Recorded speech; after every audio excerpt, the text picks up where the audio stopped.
they can use their higher intelligence, and they can serve the Lord. They can pray to Lord because He is a person. God is a person. So, and when you serve the Lord and pray to Him and you love Him, you achieve the most important goal in life, which is the love of Godhead. Now, what is the Hare Krishna Mahamantra? It is Hare Krishna, Krishna Krishna, Hare Hare, Hare Ram, Ram Ram, Hare Hare. Where A.C. Bhaktivedanta Swami Prabhupada has said that Hare Krishna means addressing the energy of God. Tulsi is the plant basil. The wood of the basil is made into beads, so we chant on that. So in this way, two ways we can chant the Mahamantra. Now today I'm going to introduce to everybody Kirtan. It's a new genre of music. Of course, if you have visited temples, you would know what the Kirtan is. But Kirtan has become one of the most popular this ancient Vedic mantras have become a popular brand of music called Kirtan, where the latest musicians are coming on to present this Kirtan. Now when we go back again to the Mahamantra, we say, we chant the mantra. So what is chanting? Chanting means to keep association of God always. So in every religion they do chanting, in all the religions. In Sikhs they do chanting, in Buddhism, even in Christianity, even Jews, they all chant. So chanting is the way to connect to God. And all you have to chant Hare Krishna audibly to see any effect on your brain.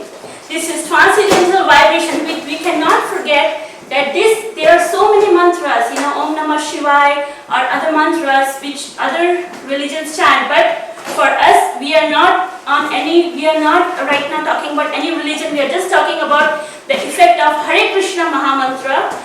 Because it is a transcendental vibration, it has tremendous effect on our brain. Then it's like, when you chant the mantra, it's like you're connecting to a radio message. So when you're connecting with the radio, you know what's happening around you. So in this way, you can keep the connection with outside world if you have a radio. Similarly, if you are connected with the Lord, then this is the medium by which you can do that, which is chanting. What is Kirtan? Now we come to Kirtan because today I am introducing Kirtan. So Kirtan word comes from the word Krit, means glorify, and therefore the word Kirtan refers to the congregational singing of the names of the gods.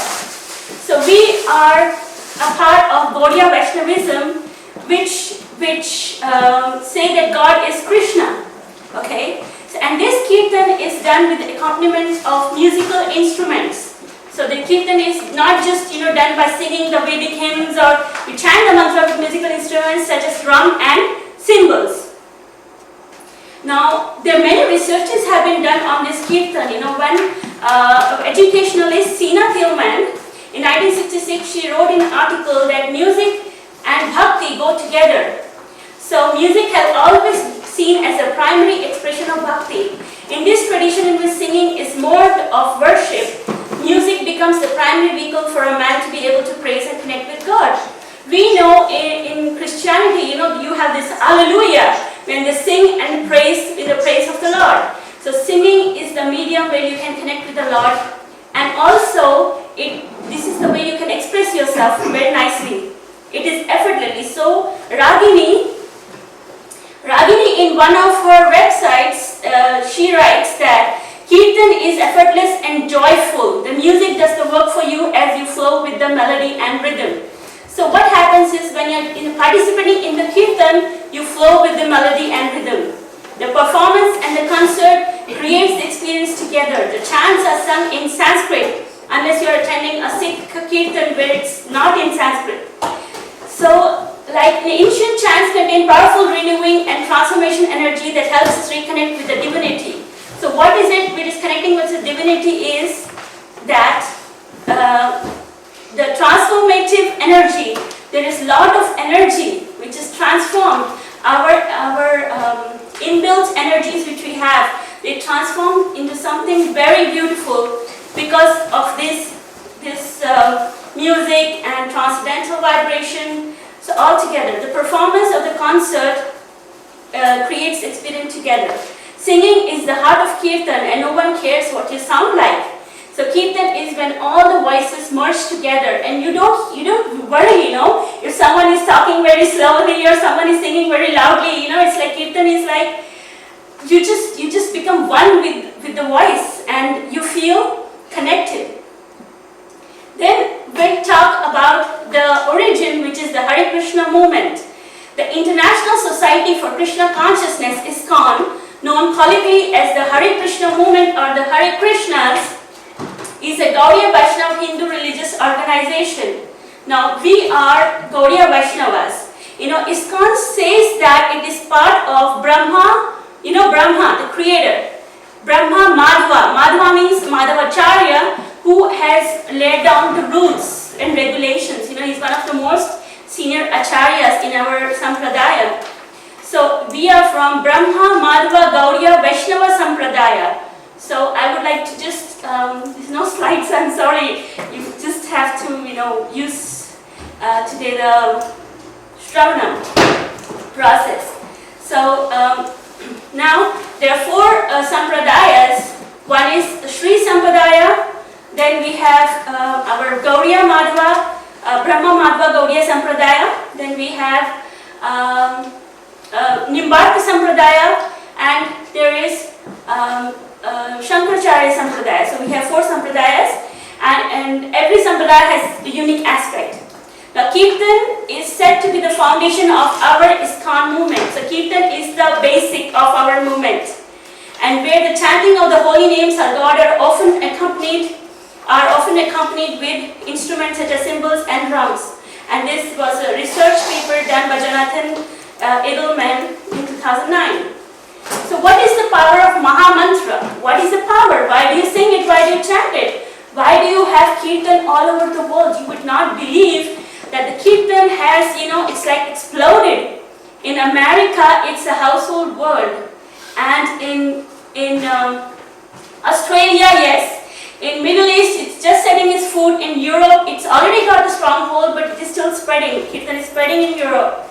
And so what's the reason? In Africa is also setting foot in. So what is the reason? Why is Hare Krishna Mahamantra? What's the power of the Mahamantra? So the power of Mahamantra is, it's known to contain the spiritual power of every other word or song put together. So whatever song or word you have, it has the power of everything. And what is the most important is when you sing this Mahamantra, it is most selfless, as it is a prayer asking for service towards God. And there is also a statement in our Vedic literature which says that there is in this age of Kali. Why we say this is age of Kali? Because there are this time span of our existence, or we can say of this Brahma, of this creation universe. There are four. There are Satyug, there is Treta Yug, then there is Dwapar Yug, and there is Kali Yug. So in Kali Yug, the Shastras say that there is no other means other than the Kirtan. In Satyug, people used to do meditation for thousands of years, 10,000 years, 20,000 years. So we come after Satyug to Treta Yug. In Treta Yug, they used to do big yagyas, fire ceremonies, where they used to sacrifice horses, Ashwamedh Yagya. So, and then in Dwapar Yug, they used to do deity worship. What's deity worship? You have deities in the form of Lord present in the deities, and you worship them.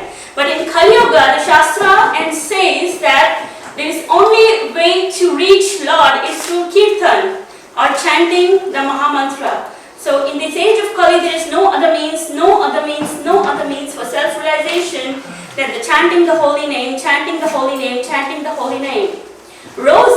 Stephen Rosen, who has done a study in 2009, says that chanting the name of God, one attains enlightenment and freedom from the cycle of birth and death.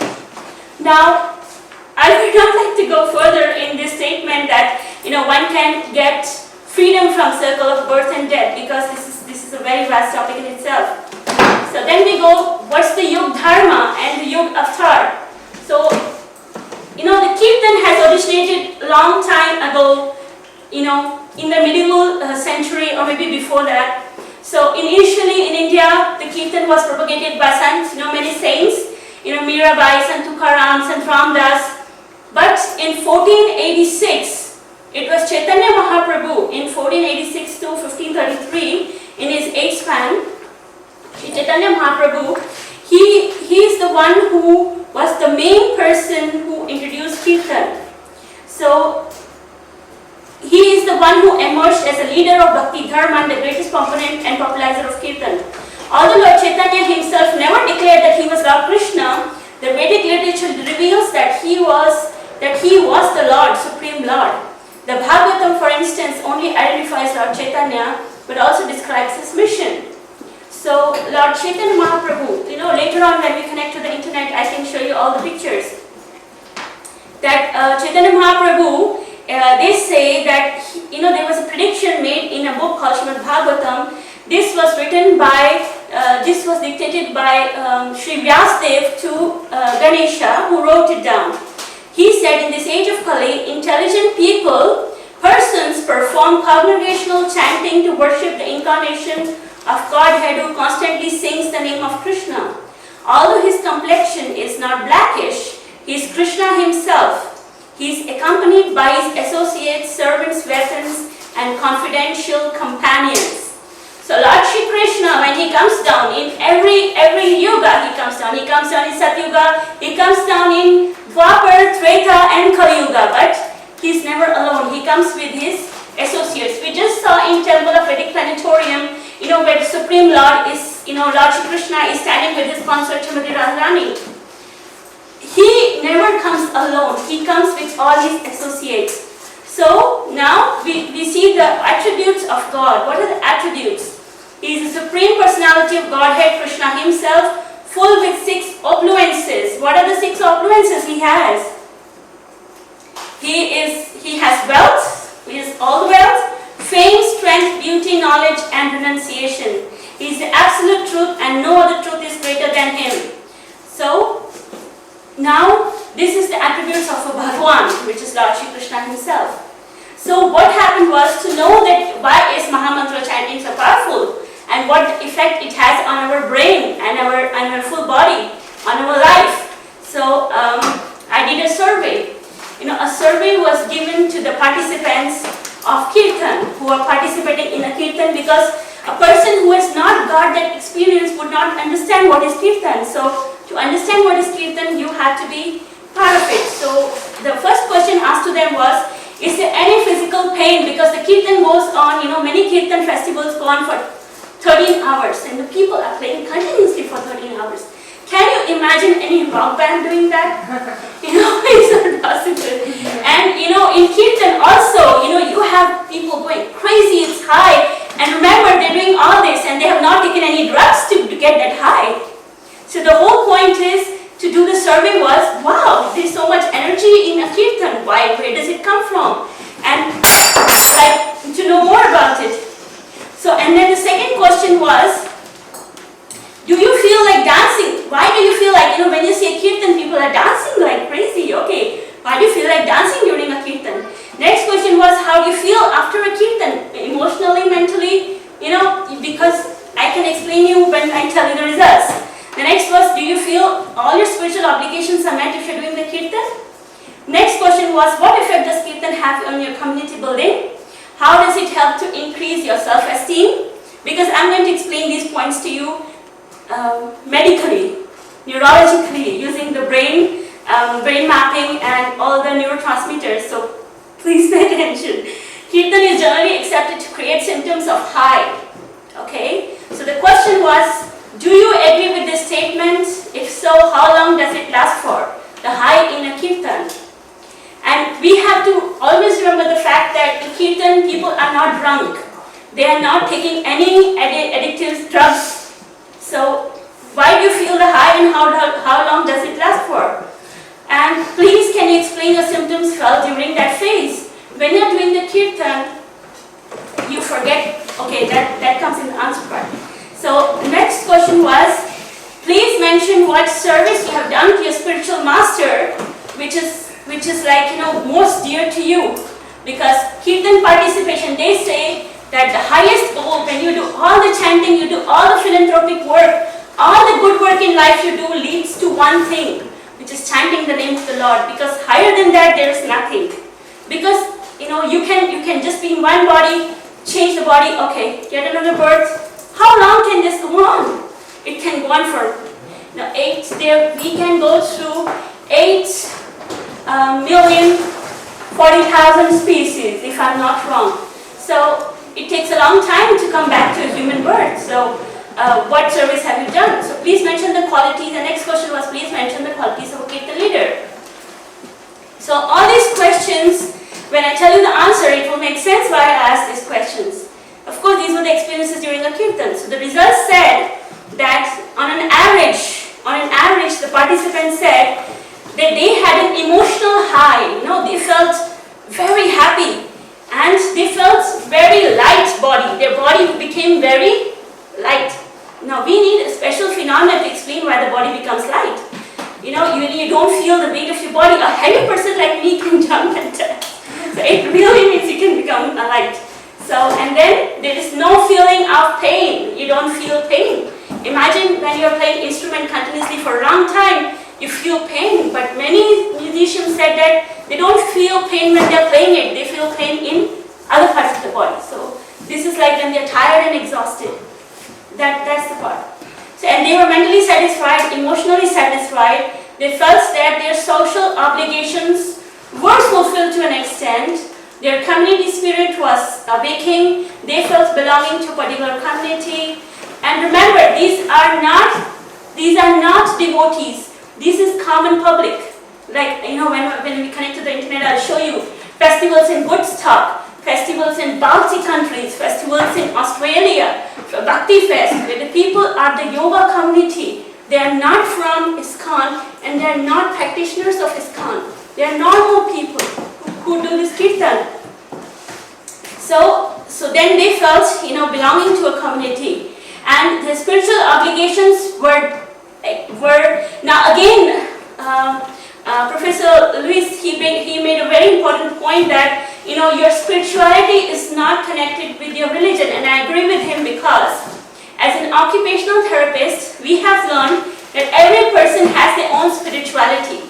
It's not necessarily it is what God you're worshipping or what faith you have. Spirituality is present in every man. The spirituality means you feel that you are a part of a creation. You are little part of the big creation, and you do not know who the creator is, but you're still a part of it. So this is the spirituality present in every one of us.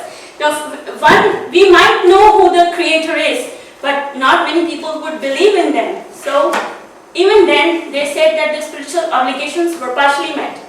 They had a sense of achievement and they had an increased self-esteem. So what happened was, another thing which happened in the Kirtan was, not only their self-esteem improved, they also improved on their artistic side. They had holistic personality development. Now, what is holistic personality development? As an occupational therapist, when I hear this word, holistic personality development, wow, I jump on it. I say, what is that? How can it be a holistic personality development? Because a person's, they say that a person is using a right side of the brain. Because that is the side of the brain they use most of the time. They do not use the left side of the brain, which is the artistic side of the brain. Do you all agree with me? So, hopefully, you all agree with me. So, they say that when your both brains, the left brain and the right brain is being used totally, and you become artistic and also you become logistic, analytic from your dominant brain, then you're becoming a better person. So the survey showed me, I want to do, I'll come there. I'll show all the slides again so you can appreciate what's there. So they say that cognition, mental aspect of a person, environmental, psychological, physical, social, spiritual, emotional. Imagine 8 aspects of a person are being fulfilled. They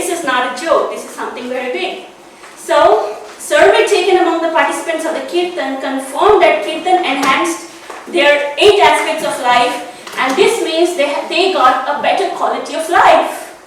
People from India, they say there is better quality of life in the West. They come to West for a better quality of life. But that's just the environmental part, that's just the physical part and the financial part. But the better quality of life is when you have these 8 aspects of your life fulfilled. Your cognition improves, that means you become a more intelligent person.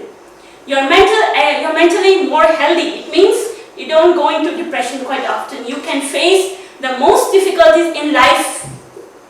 Yeah, you can face them positively. You have physical changes. Physical changes means, I can say, physical means you can't. Yeah, when you are doing a lot of aerobics, it's like you don't have to go specially to do aerobics. You're doing it in a kirtan when you're dancing in a kirtan. So it's the physical aspect when you're doing the cardio. So your physical aspect is when you're dancing in a kirtan, it's like a cardio. So your physical aspect is taken care of. Your social aspect, because when you are doing a kirtan, all your friends are there, and your kirtan friends become your family because you're connected to them, you're very close to them, you're dancing together, you're singing together. So your social, many of the social obligations are met. So when all these qualities were there, it led to a better quality of life, making them more productive individuals. So now interactions. Now I talk about the medical part. So the Hare Krishna Mahamantra can be done in 2 ways, as I already told you. One is the japa meditation, when you chant on the tulsi beads, and also when you do kirtan. And now we use the 3 things from our brain, which is neuroplasticity, which is aspect of the brain. Then we talk about higher cognitive functions, and then we talk about pain and stress relievers. So how are these 3 things connected to the Mahamantra? So what we do is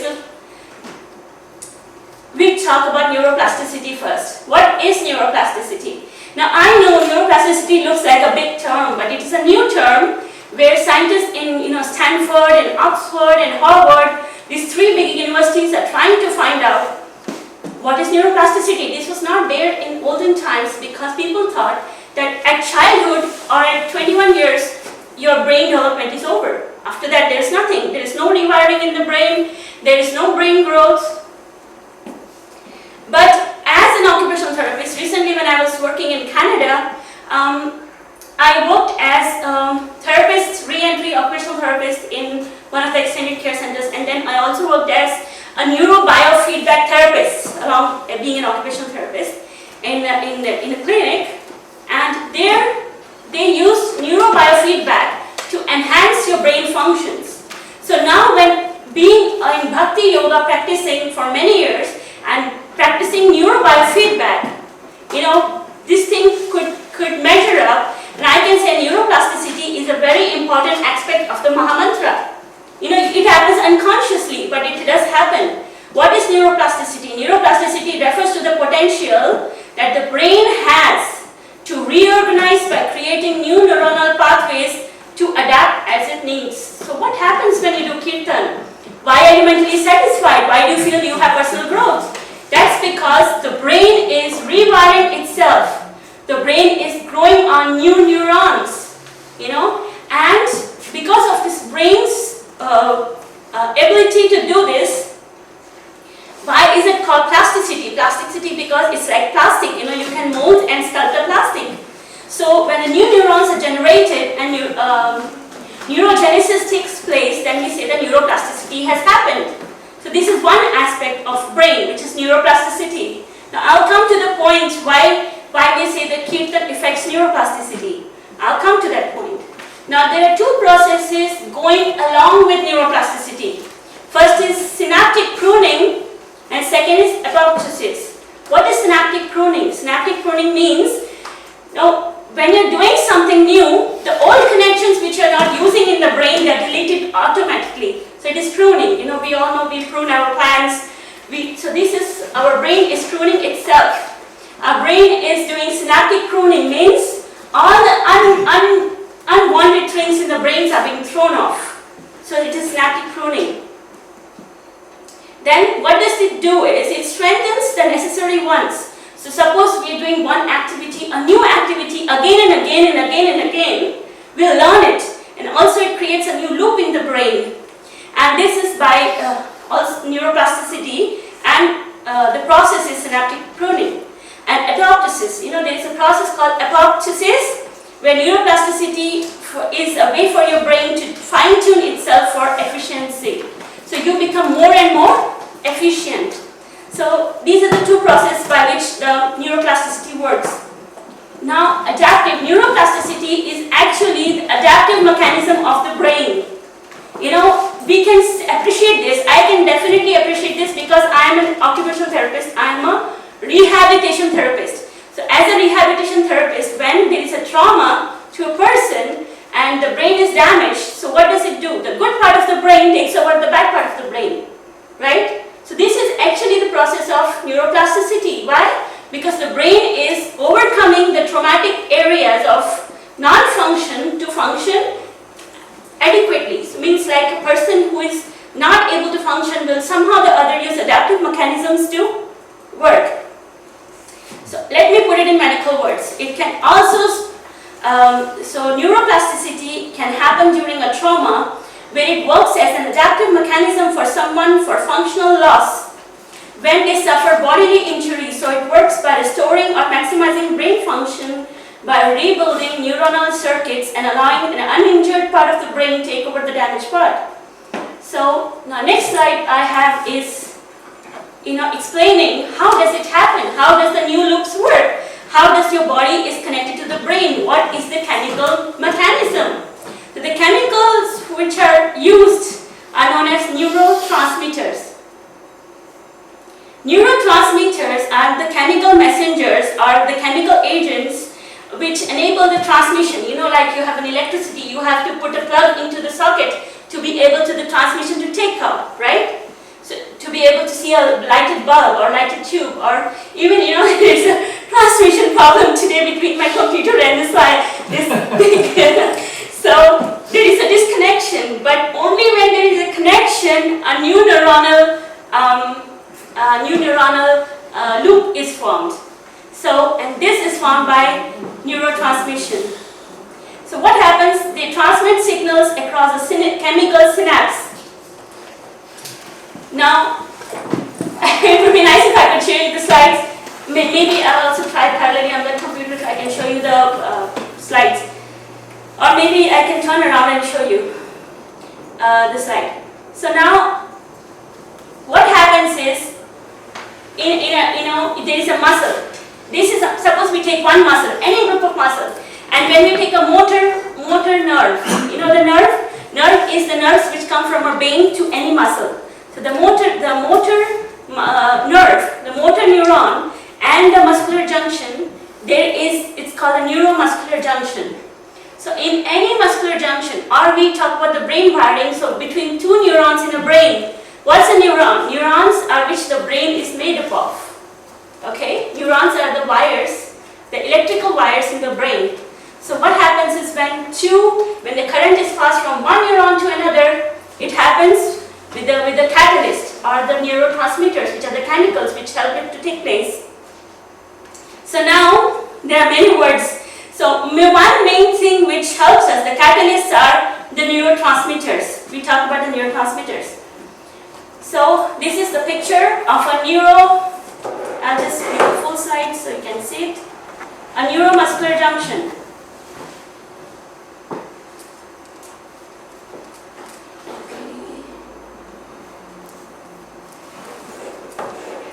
This is the picture of a neuromuscular junction. A nerve and a muscle comes together to form an action potential, and then we have a muscle twitching. So this is a neuromuscular junction. So now we have important neurotransmitters. There are two kinds of neurotransmitters, excitatory and inhibitory. Transmitters are the ones which, when we have the adrenaline push, they help us with the positive things of life. And inhibitory neurotransmitters also help us with the life, but they help us in a different way. So today there are there are 5 neurotransmitters which I would like to discuss. These are very important and it's very interesting. The first one is dopamine. Second one is glutamate. Third is endocannabinoids, endorphins and substance P. Now what does dopamine do?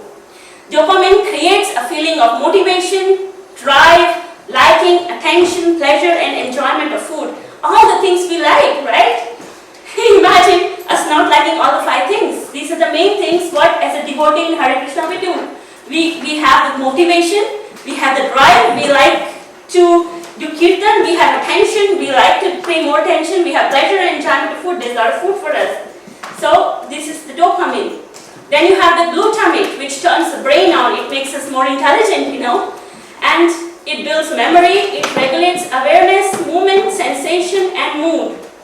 Endocannabinoids regulates pain, appetite, coordination, and learning. Endorphins creates feelings of pleasure, reward, and reduces pain.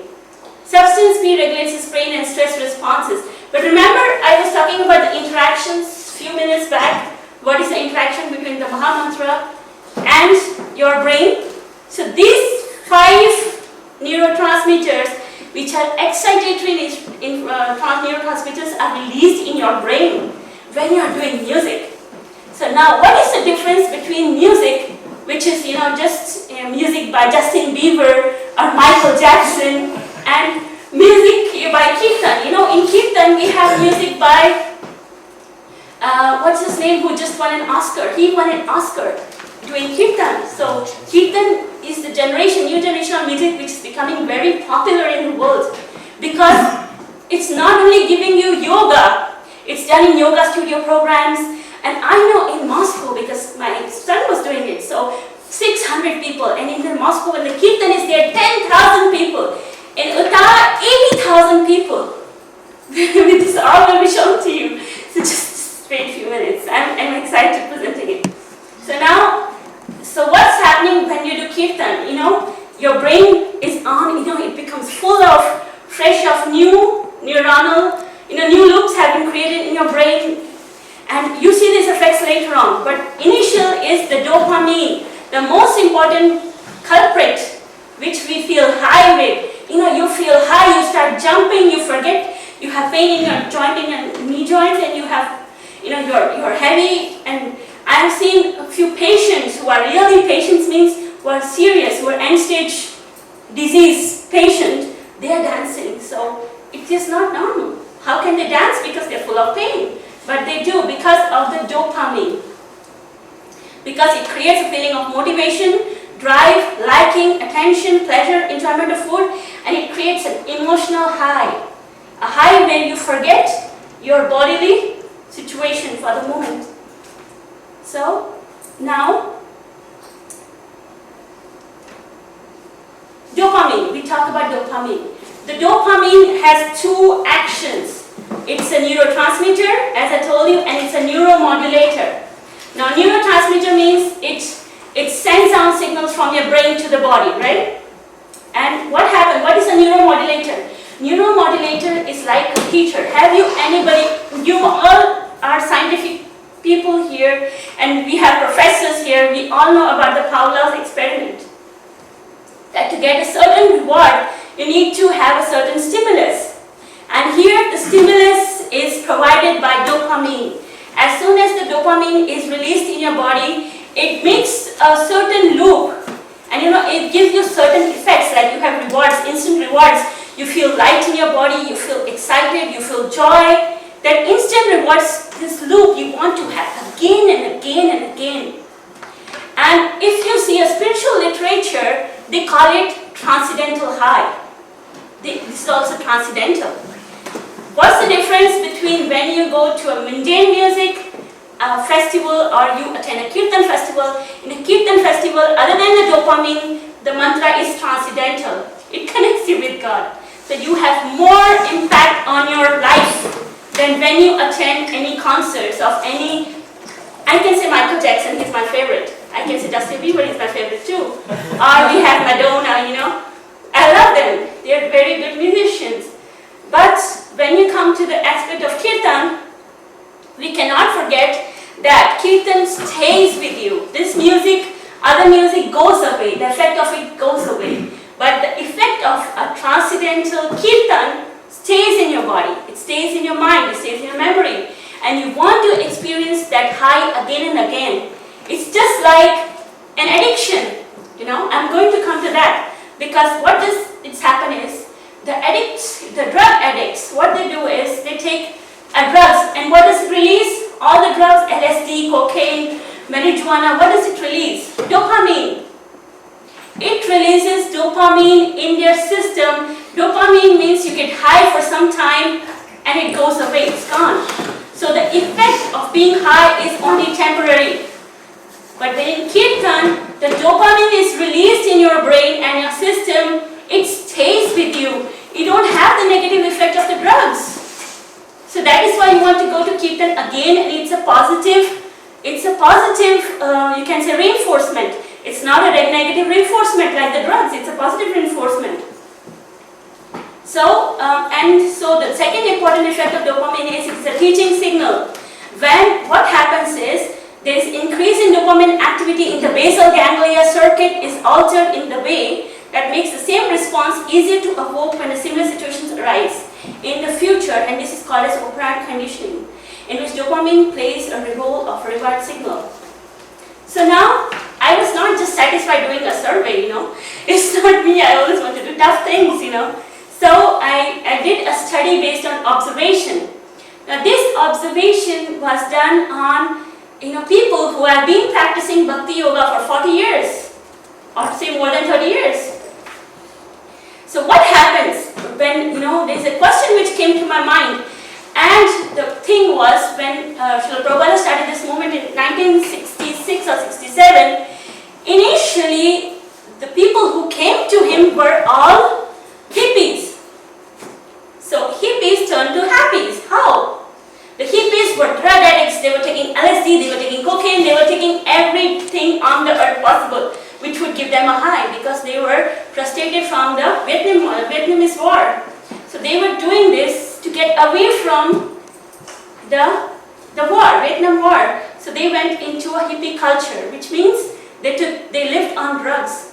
So when they saw Srila Prabhupada walking in New York City in the street, I'm sorry, I'm not reflecting the name of the street, they were attracted to him because he looked very authentic, you know, very authoritative. And they were attracted to him because he walked very elegantly. And he introduced Kirtan to the Western world. He landed in Boston airport at the age of 70. Imagine, can we do anything at 70? Can we start something at 70? But Srila A.C. Bhaktivedanta Swami Srila Prabhupada, he started the whole thing at the age of 70. And within 12 years, Kirtan became a big name. Recently, it is a mega thing. It's a mega music. It's becoming like a popular music thing. So now we go back to the observation study, where how does this transformation take place? The people who were hippies, how did they become happies? Or how did they become the brahmanas? You know, when we talk about the four sections of society, we have the Shudras, which is the working class. We have the Vaishyas, which is the business class. Then we have the Kshatriyas, which is the administrative class. And then we have the Brahmanas, which is the most intelligent class. Now we say the Brahmanas are the cream of the society. Why?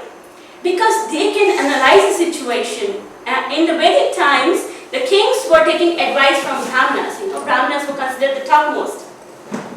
So by the time Lord Buddha came, the Brahmanas were exploiting all the people. So Lord Buddha, when he came, he abolished the god worship, the deity worship. He abolished all the Vedic literature. He abolished the four caste systems. Why did he do that? He did that because the Brahmanas were exploiting everybody. So he started a new system where all the people were equal. There was no deity worship. There was no Vedic worship. Now this came back later on. So now we talk about our question. How did the hippies become happy? So we talk about the dopamine deficiency. Remember I told you the dopamine caused drug dependency because people wanted more and more dopamine. It caused depletion of dopamine from the system, and it caused drug dependency. So dopamine is our main focus neurotransmitter. When dopamine is either elevated or low, We can have focus issues such as not remembering where we were, forgetting what we have to say and what we have to do. So now, unfortunately, stimulating dopamine constantly in the brain can cause dopamine loss over time. So what happens when the drug addicts, they need more and more higher dose every time. But how does not happen with the people who are practicing Bhakti Yoga? So the answer was, with the long period of time when they were exposed to the Kirtan and they were exposed to excellent food, they were exposed to excellent environment. So what happened? They gave up their drug habits. They did not go to any rehabilitation center to get rehabilitated. They did not do that. They only were sticking to, not taking any drugs. They were doing chanting a lot of time. And so we see the power of Mahamantra happening with this observational group of people. Now after 3 decades, they are the most expert intellectuals in our society. So recently I met a Swami, and he said after doing a Kirtan, wonderful Kirtan, that he was actually a hippie. And you would not believe it when you see him that he was a hippie 3 decades or 4 decades before. So we can say that, hippies became happies, they are the brahmanas, intellectuals. So now we come to conclusion. We conclude this presentation. We say that, we say that dopamine studies, now this study was, we can say that it was based on survey and observation. So if an fMRI was done in a clinical situation where after a Kirtan we can see what are the changes in the brain, and we can document it with the presentation that which of the chemicals released and how much dopamine is released, then we can have more solid basis to say that the Mahamantra is the most powerful tool we have in the Kali Yuga.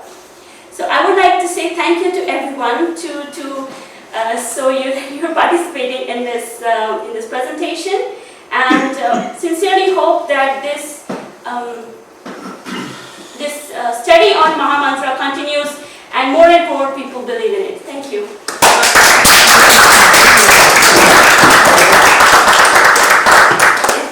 I have one point. Can I give a little question? Okay. It's the generation from serotonin,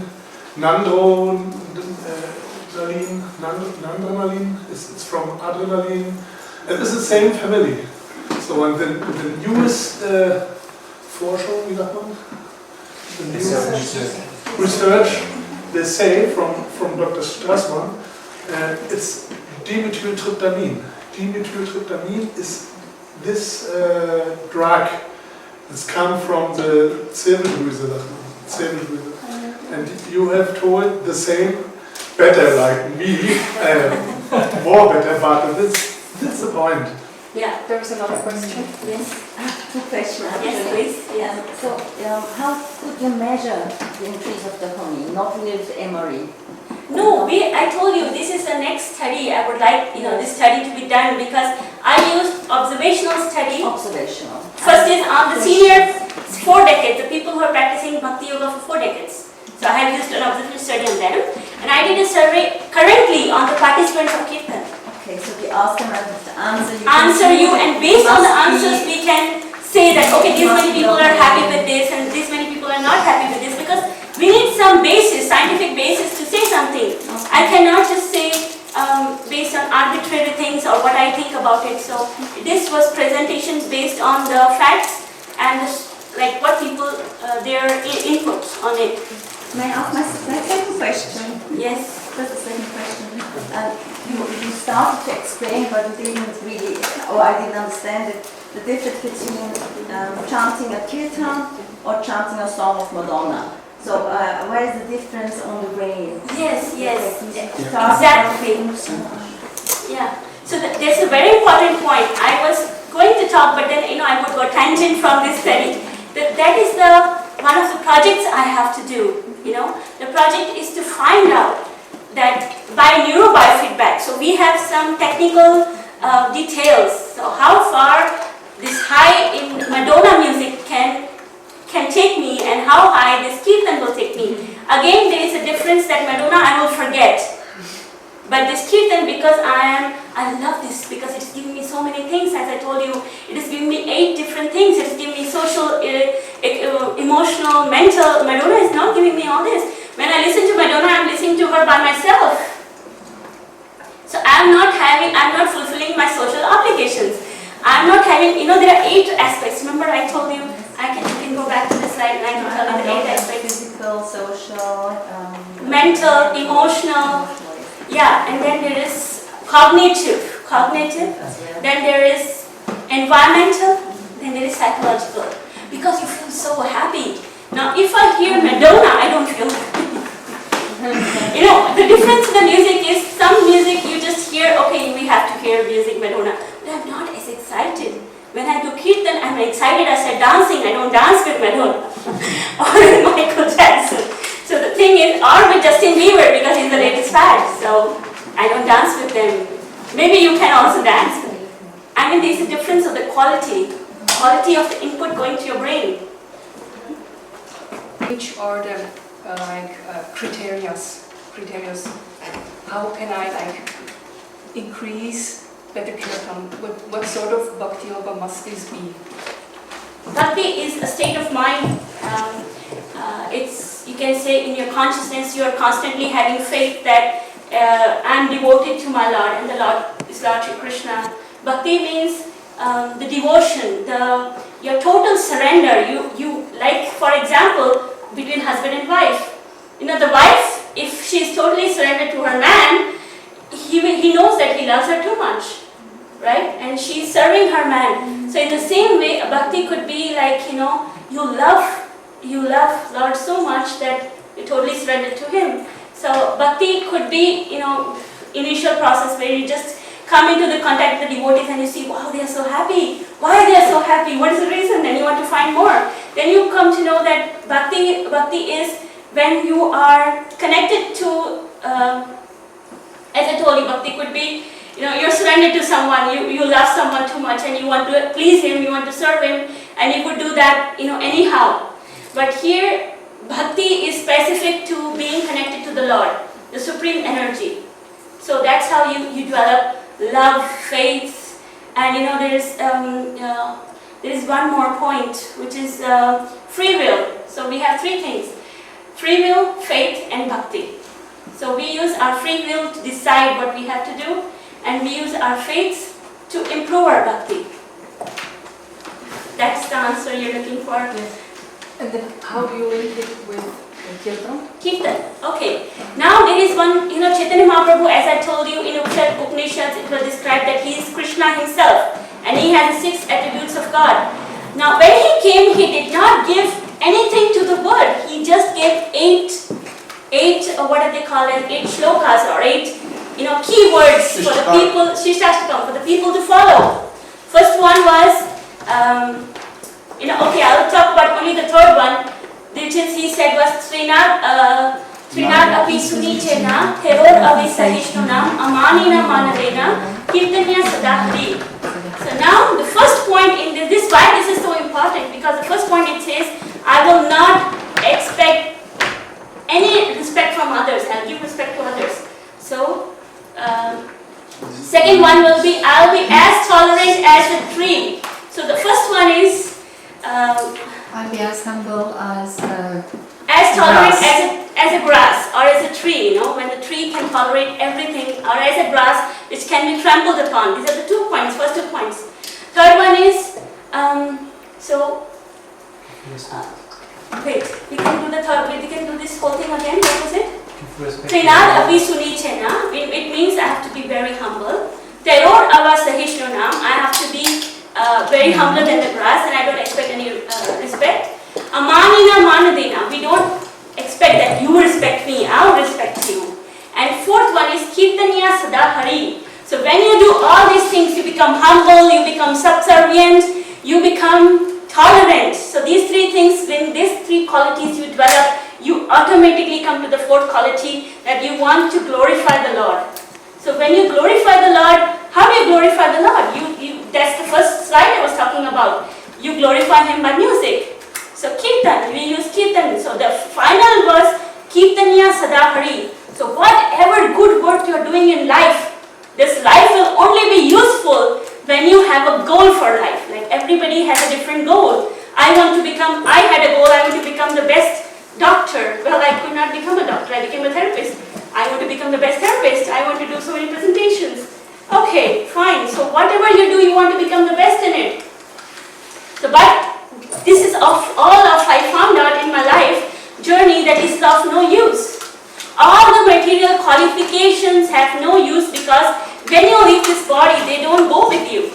You have to leave them here. So what will help you is your love for God. All the religions teach us, you don't have to change your religion. If you're a Christian, you stay a Christian. If you're a Muslim, you stay a Muslim. But if you have the goal of life, which is reaching the highest point in life, which is love for Godhead, and if you get that, that's the ultimate. So you can get that by the Kirtan. Okay. And remember I told you about the Mahamantra, why it is so potent.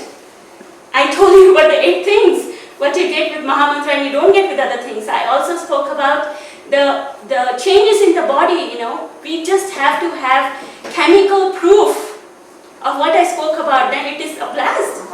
You have this TOVP coming up and so everything is in place. We just need some more studies on the chemical part of the transformation the Kirtan does on a person. Then we are for a blast. Thank you very much. Thank you.